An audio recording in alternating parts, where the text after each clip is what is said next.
Hey, everyone, it's August 5th, and football is starting to get on the brain. There was a game a few days ago, the Hall of Fame game between the Jets and the Browns. We got the scores close, but we got the winner wrong, and it's preseason. Preseason is always going to be a toss-up. Most of these players are not playing that you see in the list here. So I wanted to do a video to tell you I have the season subscription available for this file. You'll get an email from me every week. You'll get all my work throughout the season, and I'm not publishing videos with predictions this year because I'm just doing it for the private group that want to subscribe. But you can also purchase a copy of this file and start to manage the data yourself and also dig into the teams and the rosters. So I want to talk about what I'm doing as I sanitize the file for the new year and really look over every team. This pivot, this Proj pivot sheet is really fantastic for looking at what's going on in each team. For example, let's just look at the quarterback situation for every single team. We're clicking on quarterback as the position slicer, and we start to see the rankings and ratings for all the teams and the quarterbacks we have listed for them. We can open up the teams to get more information, like Arizona. Arizona, we've got Kyler Murray and Colt McCoy with David Blah, Jeff Driscoll, and Clayton Thune as new players trying out, and we don't have a rating for them yet. Kyler Murray also been dealing with a lot of injuries, so something to watch out for as he has not played every game the last few years due to being a mobile player and getting hit a lot and football just being as tough of a game as it is. So you start to be able to look and say, all right, well, do we have the quarterback situation correct? Are we going to see some of these guys playing? Who's going to leave? We'll find out as the preseason goes on and they trim the rosters down. But I just wanted to look to see where should we see any, unexpected things happening. We're going to open up every single team and we're going to look and we're going to, all right, so Arizona, nothing new to report, but not that strong. Atlanta has Desmond Ridder. I don't really recognize that name very much. Heineke, apparently. So the Commanders have traded Heineke, or Heineke signed with someone else. Felipe Franks, Logan Woodside trying out. So interesting situation at quarterback in Atlanta. Looks like something new this year. How about Baltimore? Lamar Jackson, of course. I'm a fan of this guy. He's somewhat local here. He's a very electric player. You always root for him. He has trouble finishing on the big games, but maybe that'll change at some point in his career, hopefully. Tyler Huntley is a backup that has a reasonable rating. And you've got Josh Johnson, Anthony Brown. So nothing too new here for Baltimore. Buffalo, Josh Allen, as expected. Kyle Allen, not the brothers, but the Allens. And then Matt Barkley, nothing too surprising here for Buffalo compared to last year. Carolina, boy. So the Carolina quarterback situation is something that needs to be looked at. Nobody should have Andy Dalton as their number one quarterback, let's face it. Matt Corral, Jake Luton, and Bryce Young. So this is a volatile situation, and we need to keep an eye on what happens with Carolina's quarterback situation. I don't know any of these names hardly at all, so we'll see what happens there. Chicago, Justin Fields, continuing to try to create. PJ Walker, not a terrible rating. Peterman, Tyson Badgett. So not too much new to report, I believe, on the Bears.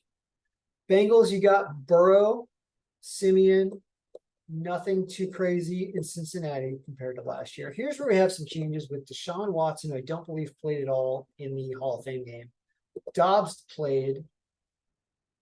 Don't know if Thompson Robinson played. I believe Mon played so much.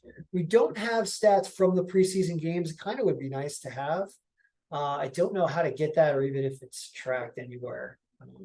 So that would give these guys a number, but we'll just keep watching and we'll see what Deshaun Watson does perhaps in his first game when he starts playing. And we have Dallas, Dak Prescott, Cooper Rush. We're nothing too surprising under Dallas.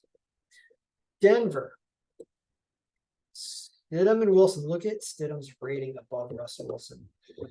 And this will be something to watch. They're obviously going to want to give Russell Wilson snaps and turn him into the Russell Wilson of old. We'll see as he is also aging, and football's a tough sport.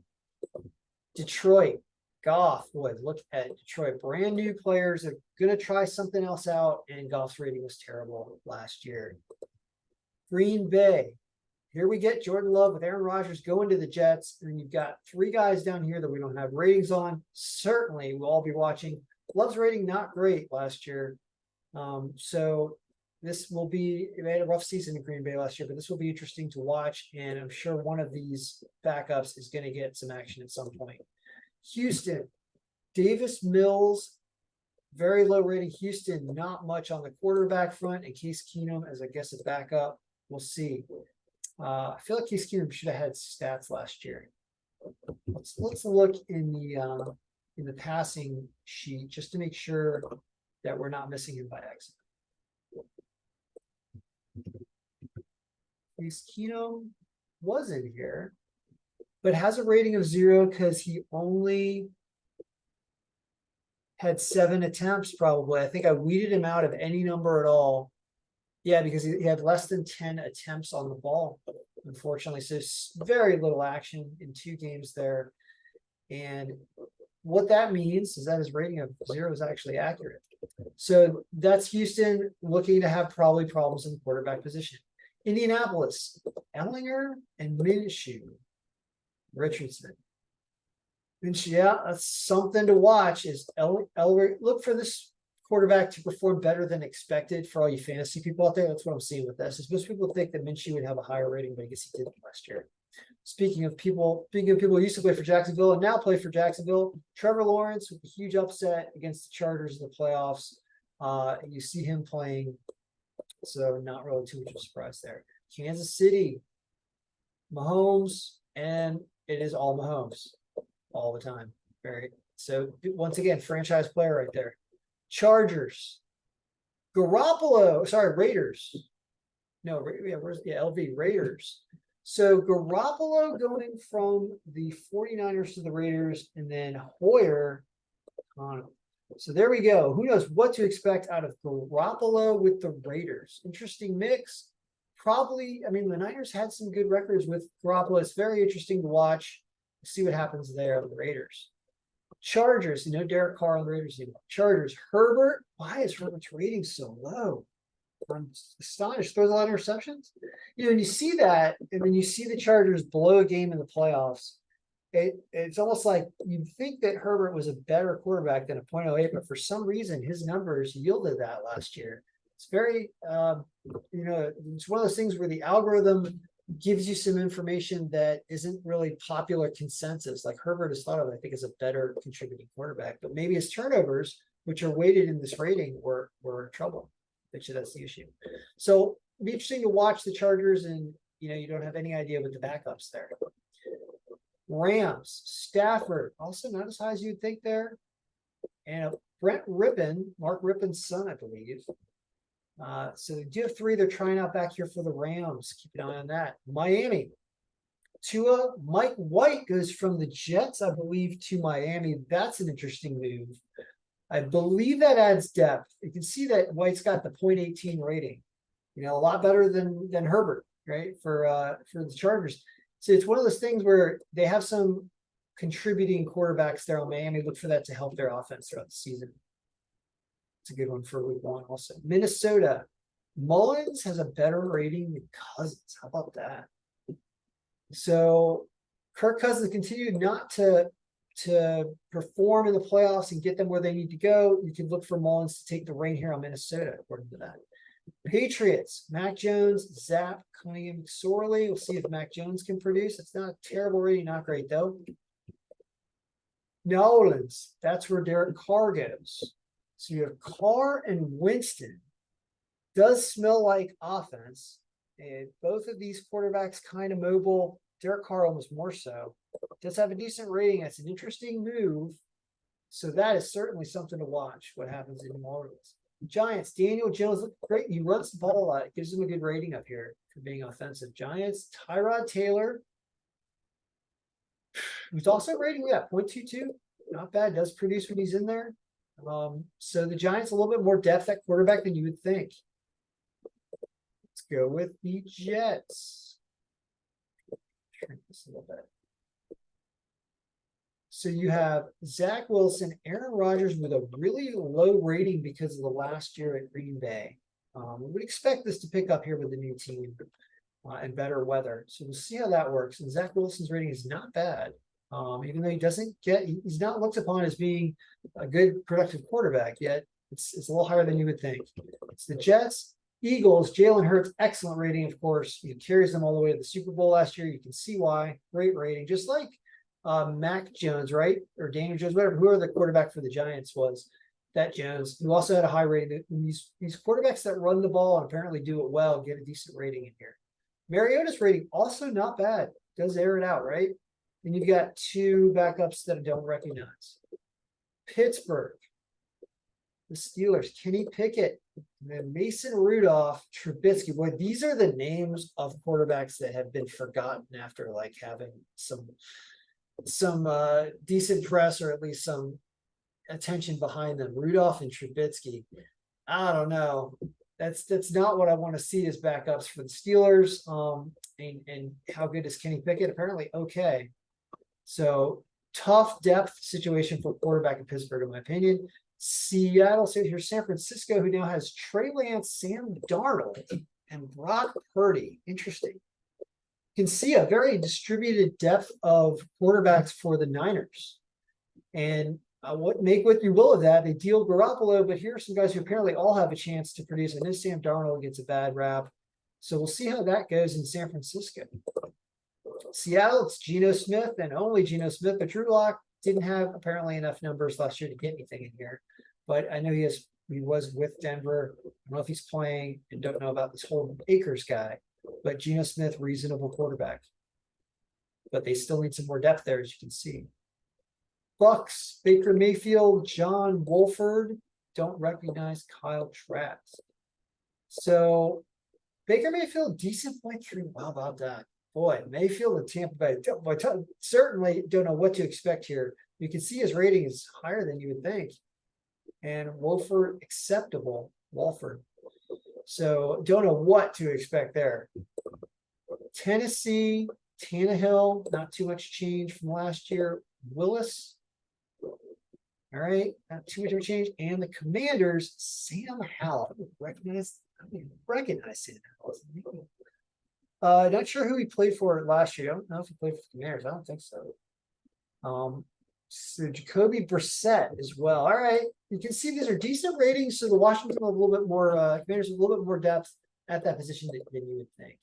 So that's a look, for example, at quarterbacks. You can do the same thing for all the other positions, like what's the depth at running backs. But it would take a long time. I'll do a quick one, which is kicker, because one thing that you can see about kickers is that teams that are getting brand new kickers, there are some or don't have good ones signed yet. So the Packers, the Colts, the Rams, Niners, all teams that we don't have any kicking information on yet. And that is suspect when you think about a kicking game because it does come into play with points. So it's a good thing to look at. All right. So basically, that's kind of what's going on right now is I'm getting this thing ready, making it work, and having also an idea of where there are changes and where we can expect differences in predictions. Because when you try to do something like, you look at week 1, which we have already saved in here.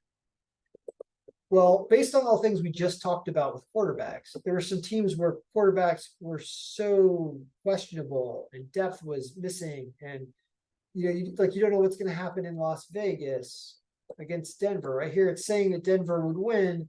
But now you've got Garoppolo there. You've moved Carr out. You don't have any backup, so it's deflating the projection for the Raiders in that game for sure.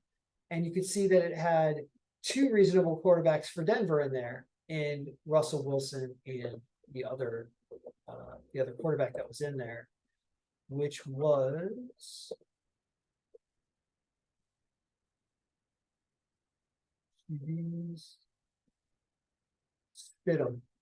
Jarrett Stidham.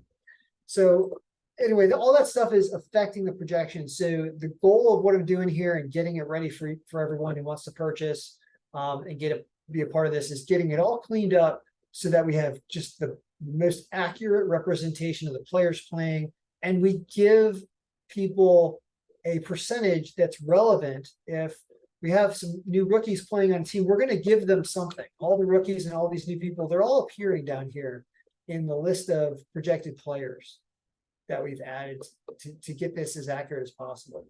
So we'll give them a percentage, because right now I'm giving them a 0 if they don't have any stats yet.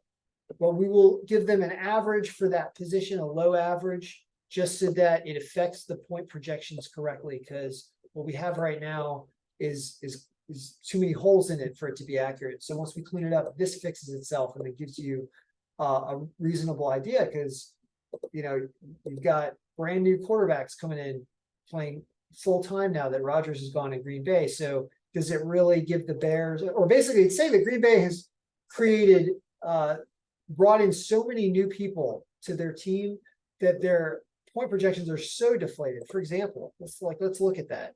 If you look at just Green Bay, I've got an extremely low rating compared to everybody else. 2.75.